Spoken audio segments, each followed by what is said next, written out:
I'm devoting this podcast episode to my future self. Part of my job at Yoga Healer has always been to help people make good decisions for themselves, right? To be that inspiration and that guide and that mentor. And often what it feels like is I'm mentoring their potential into being, into reality.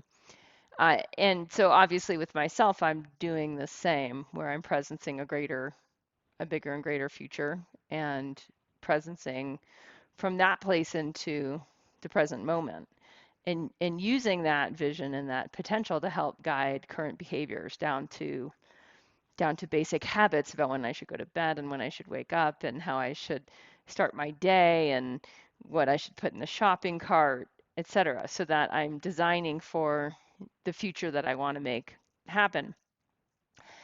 And what I've discovered over years of coaching people and years of enrolling people into courses and years of seeing people not enroll or not make investment decisions based on who they want to become, but instead making decisions based on who they've been, is that's really where people get stuck the most, is when they realize that they want to do something and it's going to require a different way of spending or investing. And I really like the word investing for anything that is aligned to the potential of the future self. And things that are aligned to the future you want to create and to your deeper desires, to me, that's an investment. Spending is what we do when we have either a momentary or kind of a wasteful experience. For instance, like buying a box of donuts would be spending, whereas buying a bag of goji berries would be investing, just simply based on nutrient density. So the problem that I'm seeing the most is that the ways we were raised culturally around spending and investing are outdated, but they're affecting us all the time. They're affecting how we think, and they're affecting, therefore, the kind of ways that we make decisions. They're affecting our beliefs.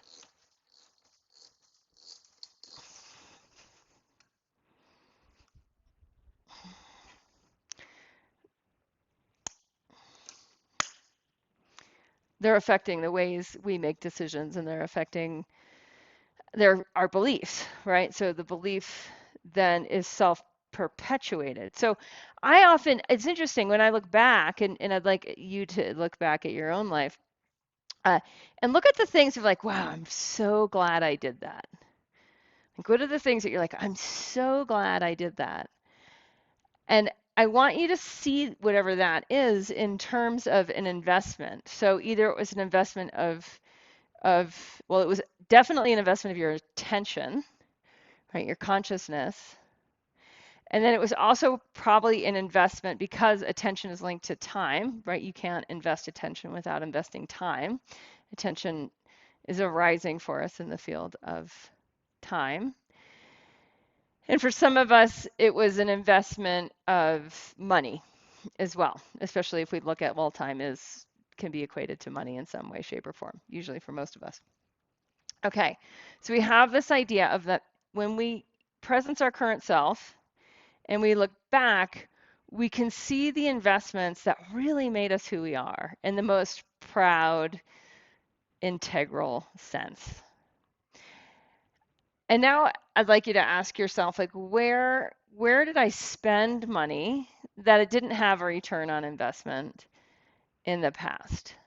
And not to do this to beat yourself up or to judge or any of that, but just using it as a reflective exercise where you can evaluate and learn from the experience, right? If we look at the core principle of preventative medicine, it's based on reflection. It's based on learning from yesterday and saying, that didn't work out the way I wanted it to. And so I'm not going to do that again if I can help it. Okay, so looking back, just look, and you might, I talk to people who are like, I spent money on Diet Coke, like 2-liter bottle a day for 10 years, or other people will have that with wine. Like, wow, I really, a lot of people I work with over time, I have a sobering, I have an enriching effect on people. And sobriety is sometimes part of that for people that weren't trying to become so more sober. But it's just because of more life force, right? They're tuning more and more to life force. So things that have less life force start to fall away. So for some people that I've talked to in this vein, they look back and they're like, wow, there was an extra like decade of wine that really didn't pay off for me. And it created some, extra weight gain and brain fog by the time I hit menopause. And then that actually kind of affected my relationship becoming less dynamic and blah, blah, blah, blah, blah. So that was a decade of spending money on wine that wouldn't do that again in my next go around, right? So we're just trying to take a moment and observe this relationship between present, past, and future spending and investing and gain some facility, like gain some plasticity in this so that we can start to presence the future self that we want to become, exactly what we're aiming for, and start to visualize that and presence that and make that more real. So make that which is imaginary more tangible to the mind. We're trying to impress upon the mind exactly what is the future image of the self, and then steer current present day decisions towards investing in that future self, that future body, the future relationships, the future knowledge and skill sets that that future self has. And if we can do this consistently, what I see in myself and I see it in those that are really practicing this is really a totally different relationship to money, a totally different relationship to finances. And there's often a bit of a transition period in that. I know a lot for me personally, like a lot of guilt and shame patterns get processed in that. Investing in the self for many of us, and I find especially women, there's something that arises. And for me, I'm like such a masculine female as it is, and I've been investing myself for so long. I'm often surprised that when I really slow down to the experience of I want that and it's got a hefty price tag on it, right? And often for me it's education based or coaching based or mentoring based. I'm more or less investing in a type of a relationship or a type of a training that's coming through relationship and skill sets that are coming through relationship. So I'm investing, right? Not spending because it's exactly in alignment with who I'm becoming and what that person actually needs to get there, right? What my current self needs in order to become that future self. So, right, it's all totally aligned. It all feels like a big, big, big yes inside. And then when I go to hand over the credit card, what happens is a contraction, right? What happens is shame and guilt. And what I've learned from this is to really slow that down and digest those emotions because they're part of an outdated pattern. Now, what I find in people that really want to take yoga health coaching or they really want to take living Ayurveda course, they really want to take awake living, and there's a price tag attached, right? There's a price tag that's saying like this is significant and this is going to require your attention, right? And this is going to change your life if you attend to it. And so it's all in alignment. They get it, like on a rational, logical level. The boxes are checked. They want it.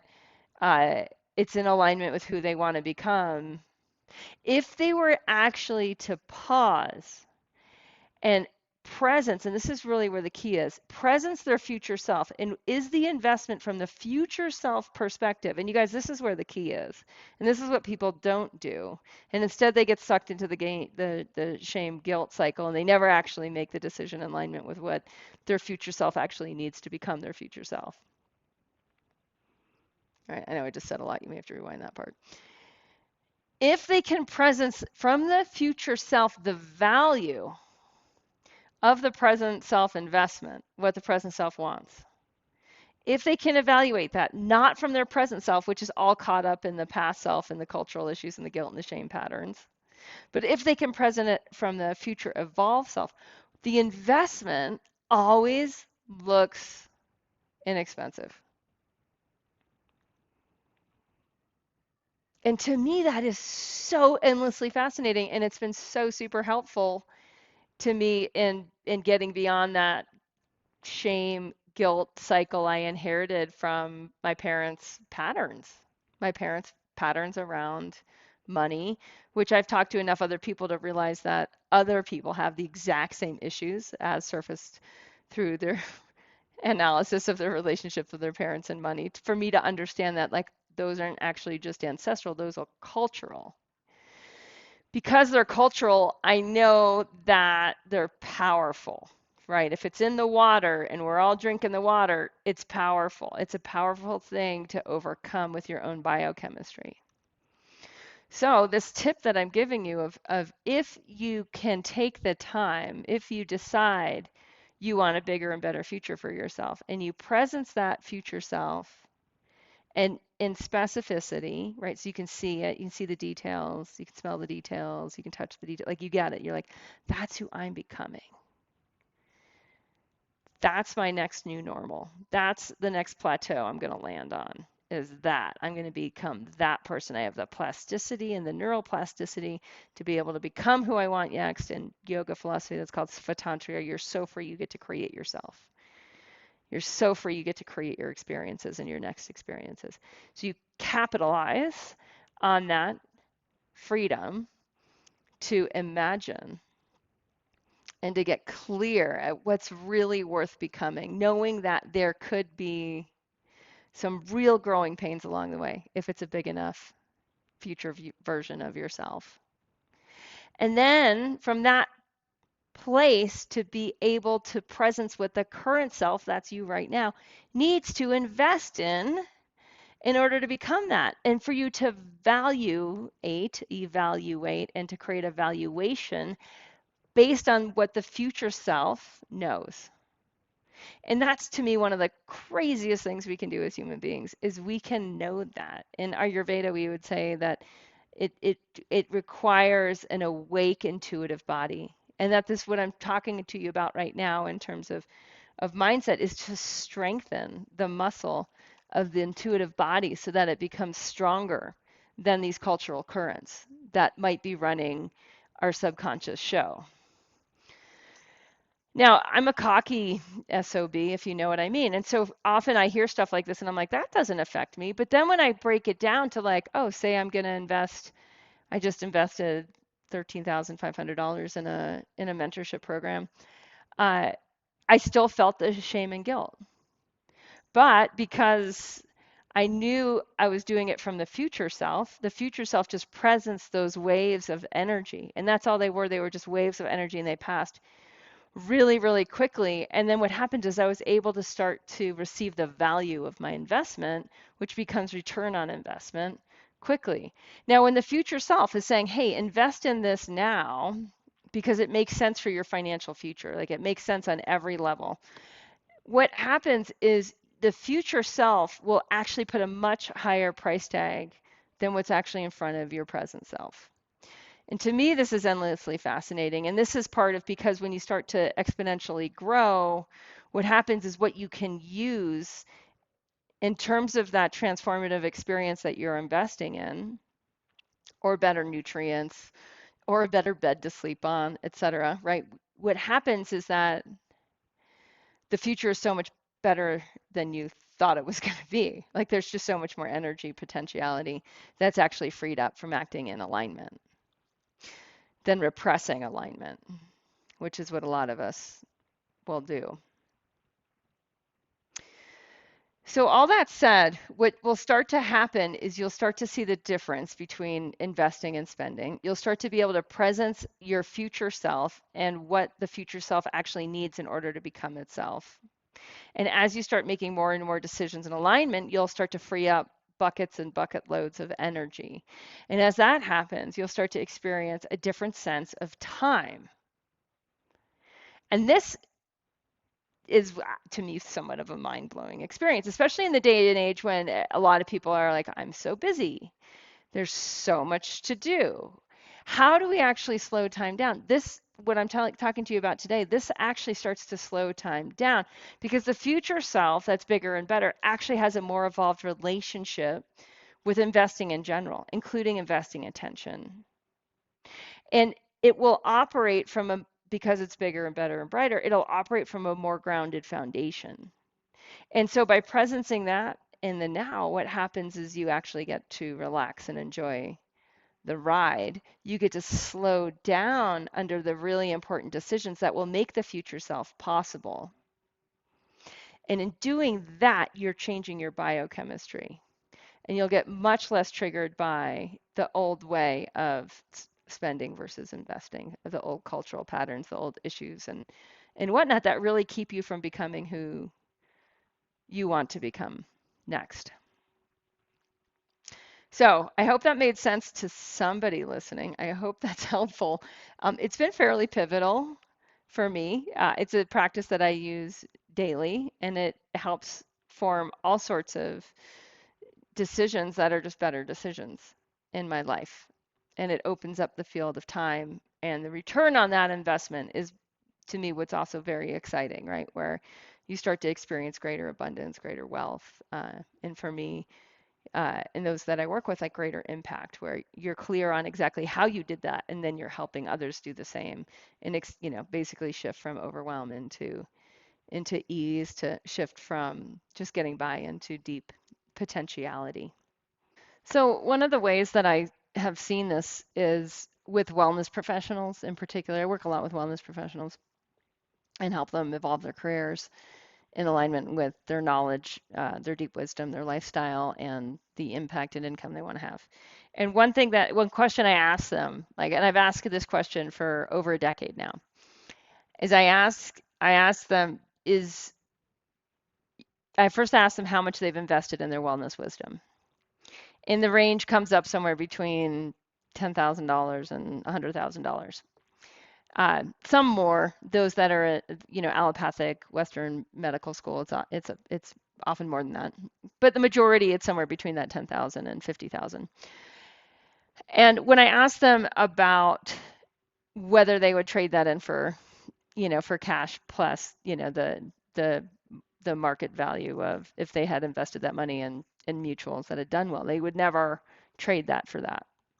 And the reason is that I've deducted over years talking to wellness pros is because that wisdom that they have is saving them so much money now, right? Because they can self-heal. They know how to self-heal. They know how to prevent diseases in their future. They know how to feel great for free right now, and they wouldn't trade that wisdom. And they didn't have that wisdom, and they see their peer group outside of the wellness pros, not their colleague group, but just their peer group of people at that age, not having those skills. So it's a clear differentiator. Now, the reason this is fascinating to me is people that need to be in Living Ayurveda course or Body Thrive, they need to be in a dynamic course community that can evolve their habits and deepen their self-healing wisdom, often can't make a good decision for themselves to invest. And so we have to do podcasts like this. We have to actually educate people how to invest in what they actually really, really want that'll have a phenomenal return on investment in their future that they'll be so glad they did a year down the road, 5 years down the road, 10 years down the road, 20 years down the road, and 30 years down the road. Because it's not natural, because it's not part of what's in the water. It's not part of the cultural belief system or how to make a decision system. I was listening to an Ayurvedic doctor give a lecture on kidney disease, and he's an India trained Ayurvedic doctor, which is similar to like an MD program in the United States, medical school plus internship before going into practice. And he was a general practitioner, family practitioner, so he'd see people with all different sorts of diseases, and he practices all over the world. And he was doing an interview on kidney disease. This woman was interviewing him left, right, and center in Ayurveda and kidney disease and kidney failure. And he starts talking, about the tridoshic level of imbalances and about the 4 levels of dhatus or tissue levels involved. And at some point, as he's going into the whole pathogenesis of kidney failure, he just pauses and interjects in his own monologue that there were 100 warning signs. There were 100 ways the body was communicating and sending signals before kidney failure. And I've worked with enough people with autoimmune diseases, whether it's chronic fatigue or fibromyalgia or MS or lupus, to know that there are the 100 warning signs. There's always a trail, right? There's always a scavenger hunt, like in Hansel and Gretel, the little fairy tale. There's always there's always a number of leading factors and decisions and intuitions that were bypassed to end up in the place of, darn, I should have listened. Darn, I should have made different decisions. Like, darn, I should have been less addicted to this, that, or the other thing. Darn, I should have left that job or that relationship when my intuition was telling me to. So it's so fascinating to me, right? Because you, on the one hand, you have people that who've invested like really well, in their wellness wisdom, and in their dharmic wisdom, and in their ability to really scale their lives. And then there's a much, much larger group of people who haven't. And the cultural divide in there is not, to me, it's like, it doesn't seem to be shrinking at the rate that I would have projected or expected 10, 15 years ago. And I'm still seeing that it's just really, really thick, that people are not able to differentiate in their own life spending from investing. They're not able to really clearly see how their future self should be investing attention, therefore time, and energy, therefore money, now in the present self. But when they get it, and it's often like a light switch, like you can listen to this little show once or twice or 3 or 4 times until you're like, I've automated that. That's now an automatic habit. Because once you've automated that habit, it'll just serve you and serve you and serve you and serve you and serve you. And soon you'll find that like the best investments for you to make, while it seems to others like a really high price tag, right? If I tell my dad I'm spending whatever, close to 14K on a mentor, he'll be like, what? But from my future self perspective, that will probably start to have a return on investment within 60 days, right? From a future self perspective, 3 years down the line, it'll probably have had a 300 to 500% return on investment. So it, again, it just changes the way you're thinking. And when you start to awaken to Svatantri and you're awakened to possibility consciousness, not just as a wishy dreamy imagination thing, but as a developed imagination where you're getting really specific and then you're making aligned actions, aligned investments, and aligned decisions, it becomes inevitable. And the more persistent you are, the more inevitable it becomes. There's something that then happens with faith. Like all of a sudden you'll have an awakening to like, oh, that's what faith is. Like faith is proven results based on a specific way of making decisions that you can then rely on. You can trust into that. And then you're like, I can believe in my own intuition. I can believe in what I want to become next. I can presence that with crystal clarity and get a lot of decision-making capacity opening up in my present that aligns to that future. All right, I hope that has been helpful. Namaste. Again, this is Kate Stillman with the Yoga Healer Real Life Show at yogahealer.com.